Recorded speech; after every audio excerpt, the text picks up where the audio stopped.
The United Nations and international aid agencies are rushing food, medicine and other emergency relief supplies to survivors of Tropical Cyclone Idai that ripped through southern Africa, killing hundreds while destroying buildings and farmland across Mozambique, Zimbabwe and Malawi. In Mozambique, the death toll from Cyclone Idai that slammed the port city of Beira and the surrounding areas has reached nearly 450 and is still climbing.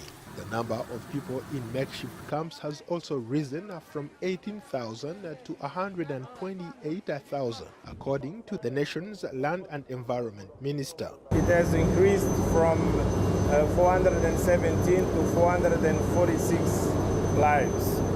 We also have a number of people that were affected, which is 531,000.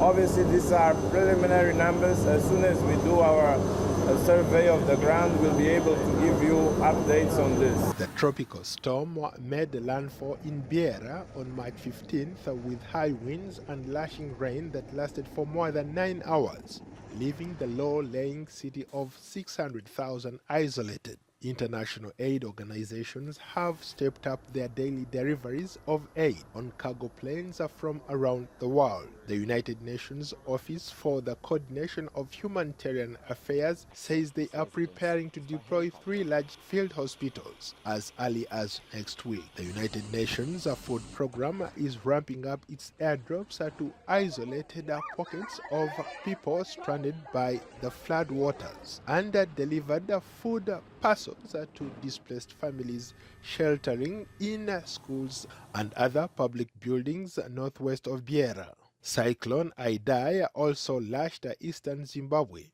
killing more than 250 people, a toll that actually could be as much higher. Worst hit was Chimanimani in Manicaland, an eastern province which borders Mozambique. UN agencies and the Red Cross have rushed emergency food and medicine by helicopter to the stricken countries. Some families are burying their dead in damp graves as injured survivors filled up the hospitals. One resident told VOA 26 people from the area had already been buried.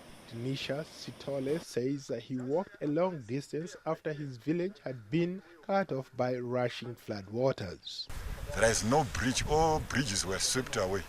Even the biggest bridge at Chata, that is Nyahode Bridge, was swept away again. Meanwhile, in Malawi, 56 people have died and a large number of schools in the flooded-affected areas of southern Malawi have been closed. Some are being used as evacuation centers. Children are studying outside under trees after the floods destroyed their classrooms. Most of the learners, they are not coming to school because the rivers are flooded and they are unable to cross those rivers to come to school. The extent of the current flooding in southern Malawi is overwhelming relief organizations, leaving many struggling to respond in hard-to-reach areas. Malawi officials say the situation is becoming unbearable given the unprecedented levels of destruction. We need a lot of food. We don't know. Perhaps the lorries we see here, they are to be distributed to us. We don't know, because up now we haven't received any food at all. Weather forecasters are expecting more rain to fall in the region,